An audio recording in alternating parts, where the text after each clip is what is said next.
Okay, I hope that.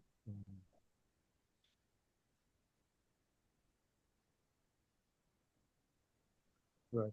Okay, you can see my screen now. Yes. Full, full, full, full screen. Okay, I put it. I download this. Sorry, no, thank you. Sorry. Okay. Well, good afternoon to everybody joining this webinar. I guess more people will come uh, during in the couple of minutes. But just to start, to give you a very brief intro about what we do in our lab here in Larissa, in Greece. And I have a very brief uh, mm, title here that we focus in the laboratory with enzymes that degrade RNAs, particularly from the 3' end, degrading their poly-A tails. And also, we explore some of the importance of extracellular vesicles for liquid biopsy. Uh, mm, there is several links between these seemingly not linking topics, RNA degradation and the vesicles, but recent data show that there is a lot of interest in these fields. So to start with, here is our location in Larissa, in Greece, central Greece. And this year we celebrated 25 years of our department. So we're very happy, quarter of a century. And we move on. We are a new department, new university, but things are going, we hope, well and will go better. So this complicated scheme, just to give you a brief intro, shows the general mechanism of messenger RNA degradation as this is mediated by microRNAs. If you see in the right part of the figure, this Pac-Man, the blue Pac-Man, shows named as PAN2. This Pac-Man represents a deadenylase. Also, these pink and dark blue Pac-Mans down here are also two other deadenylases, and these are enzymes. Deadenylases are the enzymes that catalyze the shortening and the removal of the poly-A tail that is located in the 3' end of the messenger RNA. This is the critical step in mRNA life cycle because usually it is the first and rate-limiting step in messenger RNA degradation. So microRNAs, the proteins that are associated with microRNA recruit first repress translation and recruit deadenylases in order to start the degradation of the messenger RNA. And these enzymes, the Pac-Mans, the deadenylases, are a lot. In a eukaryotic cell, typical eukaryotic cell in a human cell are at least 10 of them, and the bioinformatical tools predict that this number is much higher in other organisms like plants, etc. But anyway, we keep that there are a lot of deadenylases, all of them catalyzing the same reaction, meaning the shortening of poly-A tails. And one question, several questions arise from this: why we have so many deadenylases? That is because specific deadenylases target unique messenger RNAs subsets, or multiple deadenylases act on the same messenger RNA but with discrete and overlapping functions. For instance, it might degrade in messenger RNA in some conditions but not in others. Or as it says in the third bullet, specific deadenylases act in response to cellular conditions and on environmental cues.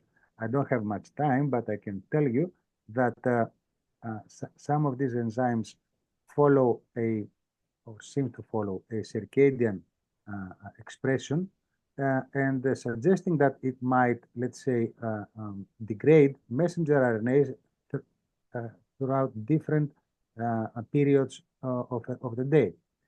And also the timing of the recruitment the time of the day of the period of the life span of a cell itself when this is triggered. And this is a very complicated mechanism, but I won't go into any detail of this because this is not our subject today. But I will try to tell you that to show you that uh, keeping in line with the previous, that the adenylases have discrete and overlapping target transcripts, we silenced many of them, the most important of them in cell lines originating from lung cells, particular cells of lung cancer origin, no, lung cancer origin and thoracic cancer origin. And you see on the left part of the slide the Venn diagram showing that the names of the top here represent the name of the deadenylase, and the numbers within show the number of transcripts that are destabilized upon silencing of the enzymes. And what we can see very briefly is that there are many of them that are they have common targets in the center of the Venn diagrams, while in the periphery the numbers show that these are relatively independent. For instance, in the yellow pellet leaf here, there seems to be 154 transcripts that destabilize only by one deadenylase. But okay, on the right part of the slide, we can also see a heat map of this silencing, uh, and this different transcripts that are also destabilized from this. But the important is that we have somehow to focus in some of these deadenylases, and we did that on one particular, namely polyase-specific ribonuclease, or PARM. So we did a little more analysis, and we find that the adenylase levels in clinical samples are different compared to control samples, and also some of them of these enzymes are linked to survival.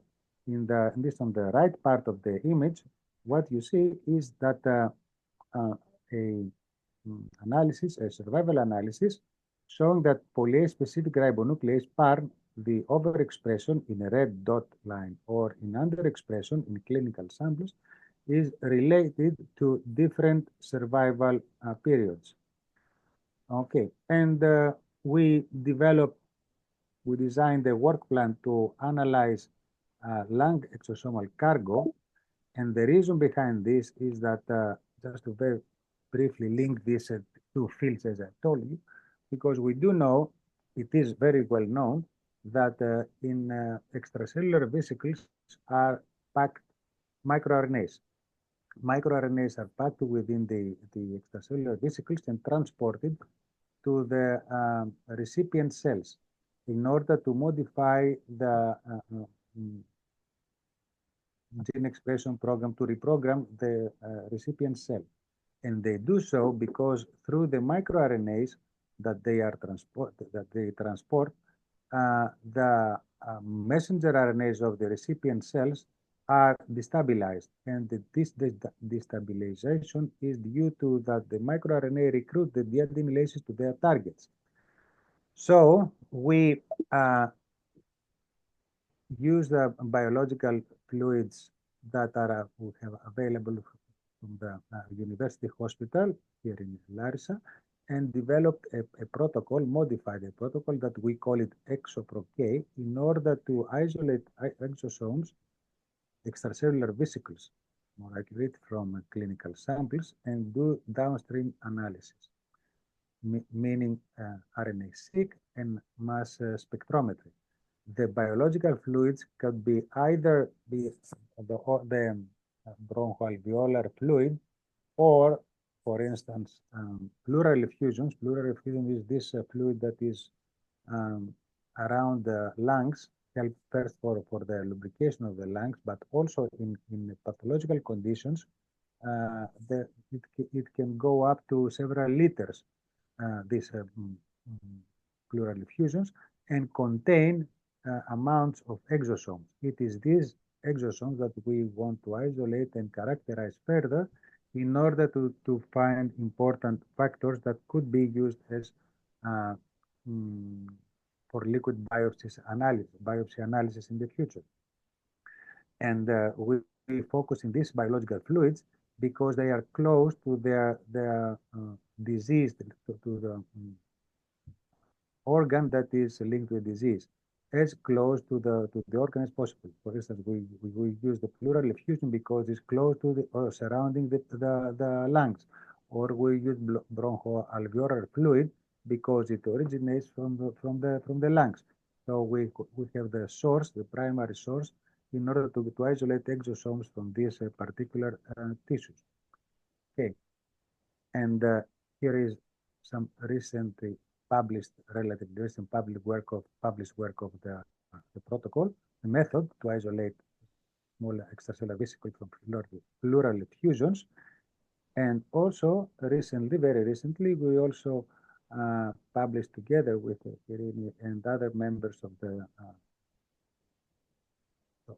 pleural pulmonary clinic in the laboratory in the university hospital to detect and characterize extracellular vesicles in sputum samples from COPD patients. COPD stands for chronic obstructive pulmonary disease. Thank you. And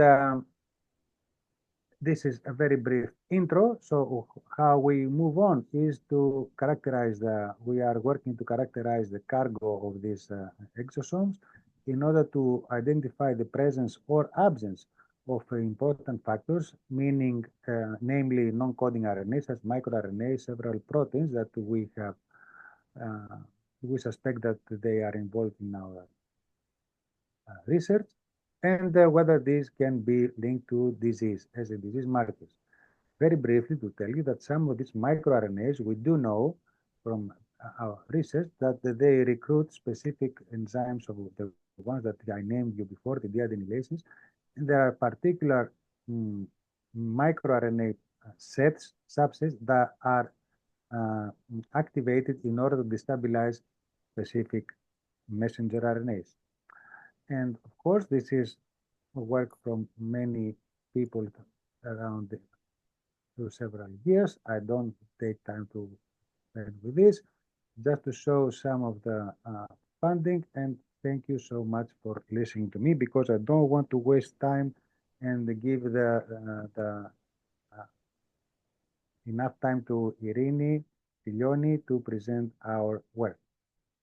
So if there are some questions, should I stop the sharing here? Most likely. So are there any questions related to this work? Please, we are here to answer.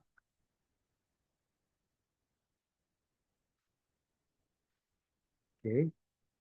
If not, then it's better to welcome our guest, which is Dr. Irene Tsilioni, Professor Tsilioni from the Tufts University in Boston.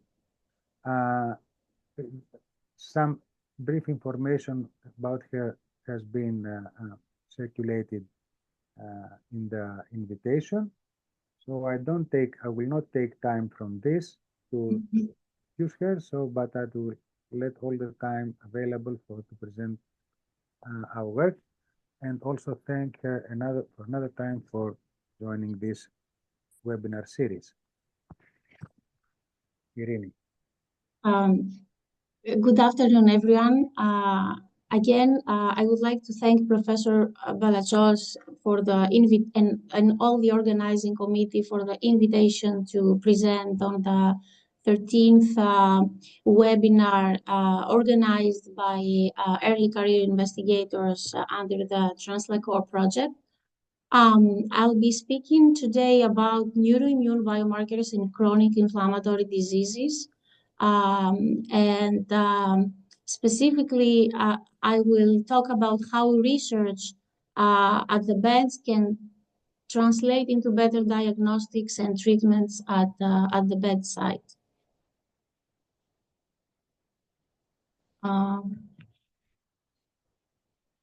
Why I cannot move on to the next? Okay. So before we dive into the details, just let me give you a quick overview of what we'll be covering today. We'll start with an introduction to neuroimmune diseases to set the stage and explain why the interaction between the nervous system and the immune system is so critical in chronic inflammatory conditions. Next, we'll focus on autism spectrum disorders, or ASD, which is one of the key conditions where these neuroimmune mechanisms play a significant role, and we'll then identify key players in ASD pathology, including immune cells like mast cells and microglia, as well as extracellular vesicles. And we'll explore the role of extracellular vesicles as emerging biomarkers in ASD, and then we'll look into how all this research translates from bench to bedside with clinical relevance from diagnostic and from diagnostics and therapies. And finally, I'll share some future directions where this field is heading and what we are planning to do. So a few words about an introduction about what are neuroimmune diseases. So neuroimmune diseases is a group of conditions characterized by the interaction between the nervous system and the immune system, leading to various symptoms and complications. These disorders can result from an abnormal immune response causing inflammation and damage to the nervous system, or from a dysfunction in the nervous system that affects the immune function. There are different examples about these neuroimmune conditions, such as autism spectrum disorder belongs to these diseases, myalgic encephalomyelitis or chronic fatigue syndrome, as well as long COVID. These are just three diseases that are examples of neuroimmune diseases. Later on, we'll focus mostly on autism spectrum disorders, which I will continue calling it ASD.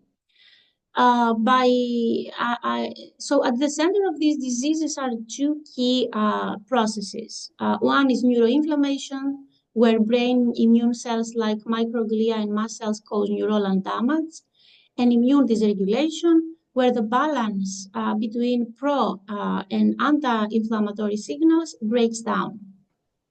So by identifying specific neuroimmune biomarkers like cytokines and exosomal proteins, we can move beyond symptom-based diagnosis towards objective molecular tools and develop targeted treatments to restore the balance. As I said before, today I'll focus on autism spectrum disorders, so let's get started. So autism spectrum disorder is a neurodevelopmental disorder characterized by deficits in social communication and interaction, as well as restrictive patterns of behavior and interests. ASD occurs early in childhood, and the most obvious signs of ASD tend to emerge between 2 and 3 years of age. Almost 1.5% of US children actually are now diagnosed with ASD. And the prevalence of ASD is estimated to be 1 in 31, 2025 now as we're talking actually. So there is no distinct pathogenesis, there is lack of effective treatments to address the core symptoms of ASD, and there are no objective biomarkers. So the economic burden of ASD, as we're talking right now in 2025, is estimated $416 billion. So in most cases, the causes of ASD is unknown. some positive autism susceptibility genes have been identified. However, no gene abnormality alone can explain actually the apparent increase in ASD prevalence. Also, the role of pro-inflammatory molecules appeared to be increased, such as IL-6, IL-8, TNF, which have been reported to be increased in the brain of children with ASD. The effect of CRH may be relevant to ASD because ASD patients have been reported to have high anxiety levels, something that cannot be handled appropriately. So we have been working in the lab with two different immune cells, mast cells and microglia cells. And we believe that those two cells interact with each other, so they have a specific type of communication leading to this brain inflammation. Now let's talk a little bit about the key players of leading to neuroinflammation in ASD. There are three, according to our research and and other investigators. Mast cells. So mast cells, first, are immune cells that come from the bone marrow and settle in tissues, especially at the brain interfaces like meninges and near blood vessels.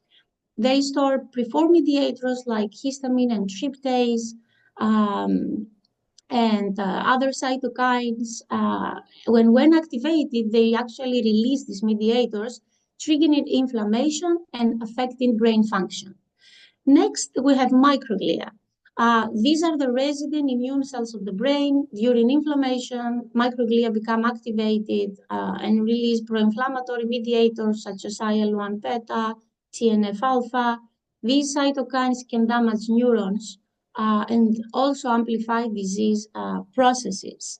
And finally, the third key player are extracellular vesicles, which is a heterogeneous group of EVs with a double-layered lipid membrane and a typical diameter of 30 to 150 nanometer. They carry molecular cargo, as Professor Balatsos said previously, like proteins, microRNAs, RNA, and DNA, and deliver these signals to other cells, influencing the diseases differently every time. So in ASD and other neuroimmune diseases, the EVs help spread the inflammatory signal and may serve as biomarkers, actually, or therapeutic targets. So together, all these three components, mast cells, microglia, and extracellular vesicles, form an interconnected network that drives neuroimmune dysregulation in ASD. I'm going to talk about a neuropeptide called neurotensin now. Neurotensin is a peptide originally isolated from the brain.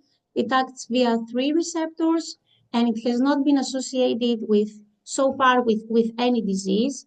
As you can see from the graph from this slide, neurotensin has an effect of mast cells, microglia, and neurons as well. So we previously reported increased levels of neurotensin in the serum of children with ASD compared to controls. Neurotensin was also increased in contrast to substance P and encephalins. There are 2 clusters, as you can see from the graph, of ASD children, the children who had high serum NT levels and the children who had low serum NT levels. And there was a strong correlation between serum levels and the presence of GI. And neurotensin was measured with ELISA. We have also reported that neurotensin stimulates increased secretion of the pro-inflammatory IL-1 beta and the pro-inflammatory cytokine IL-1 beta and the pro-inflammatory chemokine CXCL8, both in primary human microglia and in SV40 microglia. And we also showed that neurotensin stimulates increased gene expression of these pro-inflammatory cytokine and pro-inflammatory chemokine, both in primary human microglia and in SV40 microglia. So, although neurotensin can stimulate microglia, we still don't know what other triggers of microglia are. We made the hypothesis that whether extracellular vesicles could carry triggers of microglia. So extracellular vesicles, I mentioned before, I said some things about them. So extracellular vesicles, as we said, carry molecules which protect these molecules from degradation. So we had this hypothesis that probably other triggers of microglia are being included, are being carried in extracellular vesicles. And these molecules are being delivered to other cells with the potential to induce or modify the disease.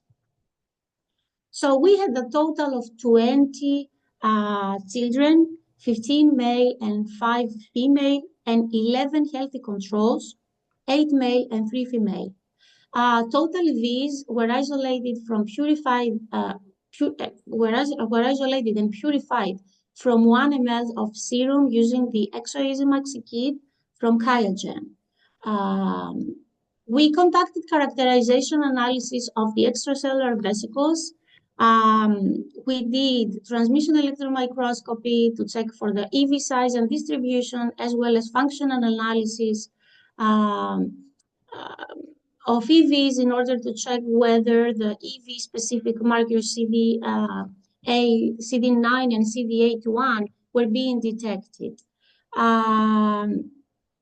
And yeah, I moved very forward. So we did the characterization analysis, we did, transmission electron microscopy to identify the EV size and distribution, as well as Western blot analysis to identify the EV-specific markers, and then we completed the functional analysis, where we actually stimulated human microglia to assess the secretion of IL-1 beta from them. We chose specifically to measure this pro-inflammatory cytokine because we recently reported, as I showed you previously, that microglia could secrete IL-1 beta in response to NT, neurotensin, which we had shown to be increased in the serum also of children with ASD. So moving forward, we showed that EVs had a spherical shape with a size range of 50 to 200 nanometers. We further validated EVs by quantitating the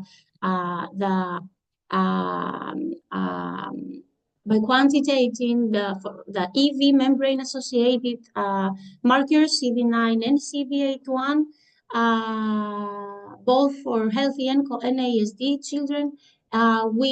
We found that there was no apparent difference in the size or shape of EVs between the control and the ASD samples. We also showed that the total E protein concentration in EV-enriched serum samples was significantly higher in children with ASD as compared to normotypic controls. And we then showed that stimulation of microglia with 5 micrograms per ml of EVs, EV protein actually, for 48 hours, significantly increased the secretion of IL-1 beta as compared to control cells, control microglia, which means unstimulated microglia. So also EVs from healthy, as you can see here on the EVs from healthy controls did not have a significant effect at either 1 or 5 microgram per ml concentration of EV protein. And our controls were neurotensin and LPS, as you can see from the slide. Our positive controls that could also stimulate the secretion of IL-1 beta from human microglia. So the question now is the pathogenesis of ASD a balance of pro and anti-inflammatory molecules? So far, I talked about neurotensin and EVs. Now I'm going to talk about another molecule, which is called IL-37. IL-37 belongs to IL-1 family of cytokines and is a natural inhibitor of inflammation. It is produced mainly by activated macrophages in response to toll-like receptor activation. There are 5 isoforms of IL-37 and so far have been identified these 5 isoforms, with the B isoform being the most well studied. Um, there is no known IL-37 receptor, but it binds weakly to the IL-18 receptor. It also reduced secretion of inflammatory molecules from human blood, M1 macrophages in vitro, and peripheral blood mononuclear cells from subjects with inflammatory diseases. So what we did, we studied the role of IL-37 in brain inflammation, both in vivo and in vitro. Two were our main aims. Aim 1, to determine the levels of IL-37 in brain samples from ASD children, and aim 2, to determine the inhibitory effect of IL-37. Remember, as I said, it's an anti-inflammatory molecule on NT-stimulated IL-1 beta and CXCL8 secretion from cultured human microglia. So post-modern human samples, human brain tissues of diseased Caucasian children from 3 to 14 years old with ASD and non-ASD were obtained from the NIH Neurobiobank. Samples were obtained from two specific areas of the brain, which is the dorsolateral prefrontal cortex, I'll call it DLPFC, and amygdala. These two areas are the most affected areas in ASD. Amygdala is responsible for the social behavior and communicates directly, and the DLPFC is important in behavioral processing. It's important to mention that ASD is four times more common in males than females. And another thing that I would really like to mention is that the selection of the controls were being selected without any known brain disease or any other kind of trauma. We extracted total RNA from frozen brain tissue specimen. We then performed reverse transcription and we calculated the RNA purity, and we assessed, we conducted qRT-PCR using Tagman gene expression probes to assess the gene expression of IL-37. As I said before, other scientists in the field reported that TNF is increased in the brain of children with ASD. So in order to confirm this observation, we first checked for the TNF gene expression and found it to be significantly increased both in the amygdala and the DLPFC area of the ASD patients compared to the non-ASD. Moreover, we also checked the IL-37 gene expression in the brain of children with ASD, which was also found to be significantly increased both in amygdala and the DLPFC area. Another molecule that we checked was the receptor IL-18 in the brains of children with ASD. This is a pro-inflammatory receptor. It also binds to IL-37, and IL-18 receptor gene expression is significantly also increased in ASD compared to in ASD samples, ASD males compared to non-ASD males as compared to non-ASD males. So going back to the aim 2, we wanted to check, as I said previously, the inhibitory effect of IL-37 on neurotensin-stimulated microglia, a secretion of IL-1 beta and CXCL8. For this reason, we pre-treated with Al-37, with 3 different concentrations of Al-37, human cultured microglia for 24 hours, and then we stimulated with neurotensin for using 10 nanomolar with other 24 hours. And then we checked the secretion of the IL-1 beta and CXCL8 using ELISA. What we saw is that IL-37, all the different concentrations of IL-37 could significantly inhibit the secretion of IL-1 beta and CXCL8 from SV40 microglia, but there was no significant difference among the 3 different concentrations. Also, the gene expression of IL-1 beta and CXCL8 was significantly decreased after treating human cartoon microglia with Al-37 and stimulated with NT. Again, there was no significant difference among the 3 different concentrations of Al-37 which we used. In summary, so we observed that the EVs isolated from serum of children with ASD had a spherical shape with a size range of 50 to 200 nanometers. Importantly, the total protein concentration of EV-enriched serum samples was significantly higher in children with ASD compared to healthy controls. Stimulation with 5 microgram per ml of EV protein derived from children with ASD for 48 hours significantly increased the secretion of IL-1 beta. Further testing also showed that IL-37 can inhibit the secretion and gene expression of IL-1 beta from cultured human microglia stimulated by NT. And these findings actually underscore the significant role of Al-37 in inhibiting inflammation caused by microglial activation, suggesting its potential as a therapeutic target for modulating neuroinflammatory responses in ASD. These findings suggest potential clinical relevance.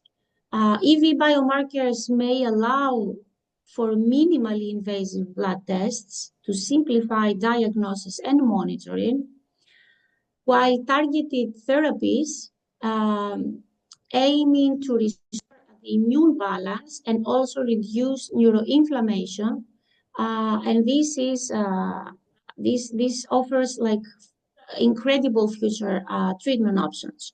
For diagnostics now, EVs, cytokines, and neuropeptides, they show promise as objective markers too. While for monitoring, elevated EVs and also inflammatory markers appear to correlate with disease severity, offering a possible way to track the disease, the progression and the treatment of the disease. Finally, therapeutically, targeting the crosstalk, the communication between mast cells and microglia, and modulating neuroimmune pathways could also open new avenues for future treatment. Let's go to future directions. Looking ahead, first we need to expand someone will ask, do you have a biomarker right now for EV, for ASD? No. So we need to expand our EV biomarker studies by validating our findings and in larger and more diverse cohorts across ASD. Next, we aim to characterize the EV cargo, something that we didn't do in our previous studies, in more detail. Identify specific proteins, microRNAs, and lipids in the EVs responsible to drive neuroinflammation, such as Professor Balatsos mentioned, like doing RNA-seq or mass spec or proteomics or something like that. understanding this cargo can give us really valuable information into the disease mechanisms. We also plan to focus on source identification, determining, for example, the cellular origin of the EVs, whether they come from muscles, from neurons, from microglia. This is something that will help us target future therapeutic interventions. And on the therapeutic side, we're looking to target mast cells and microglia interaction, developing agents that can block this pathogenic crosstalk and reduce the neuroinflammation.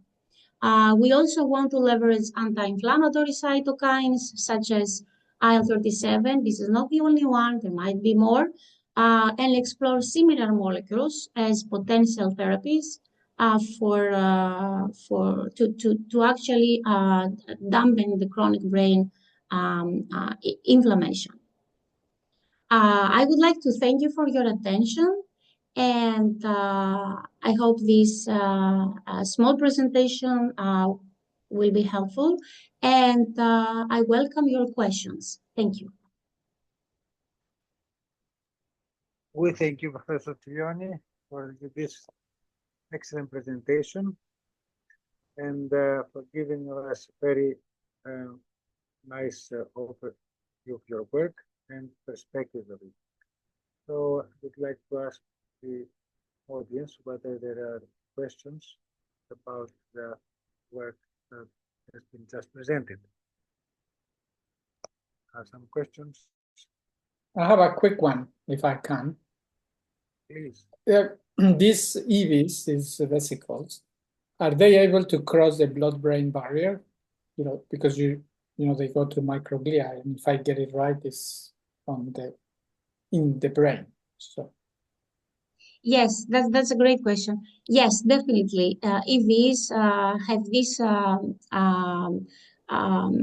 great way to actually cross the blood-brain barrier, so they can connect the information from the periphery to the brain immediately. That's interesting. Yeah.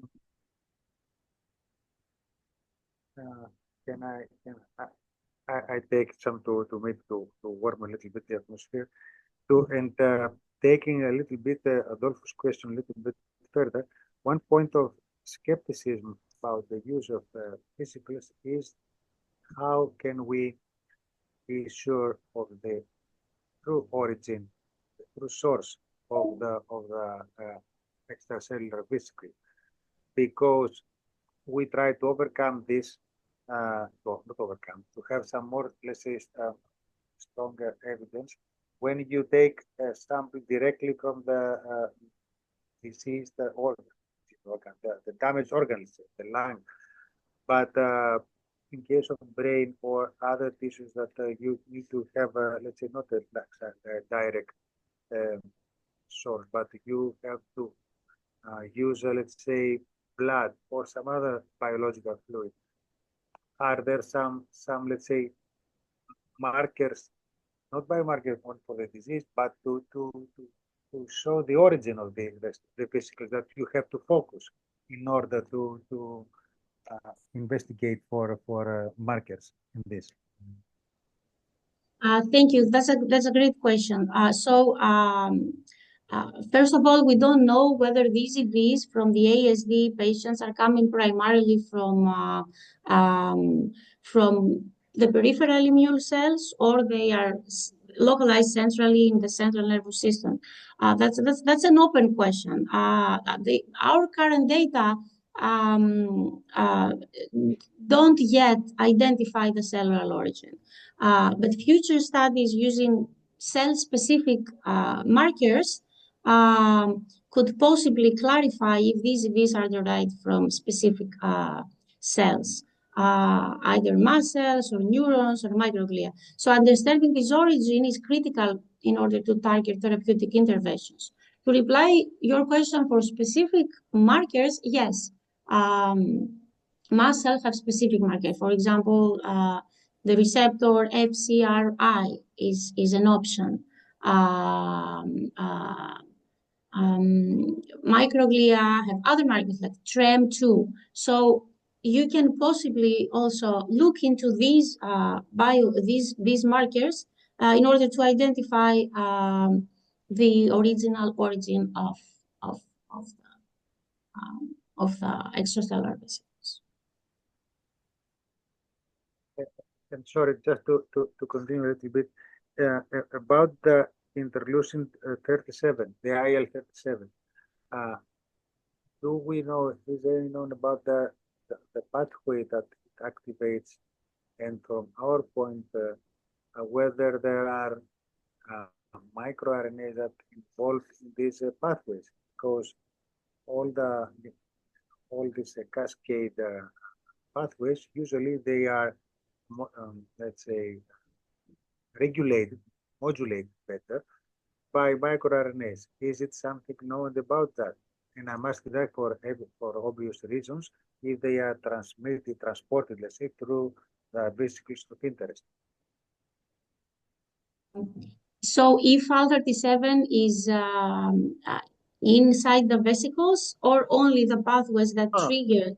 I understand that IL-7 binds to the receptor in the cerebus and triggers a cascade. Is it this cascade? Is it known? The cascade that it activates interleucin. Or am I missing something?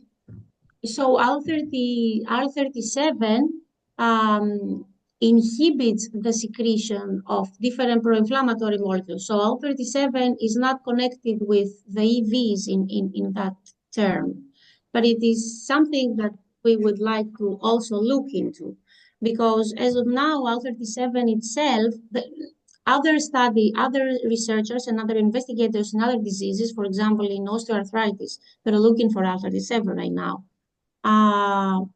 But we haven't connected IL-37 with EVs so far.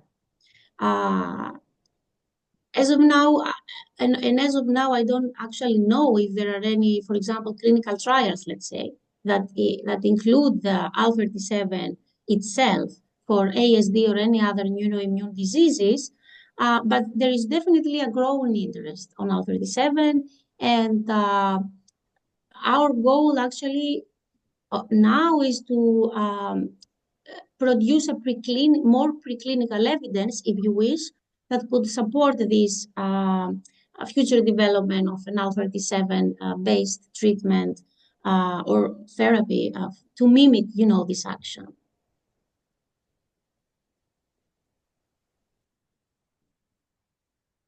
Thank you. Thank you. Are there other questions? Tsilioni? No. Okay. Then I think that we can conclude this webinar. Okay.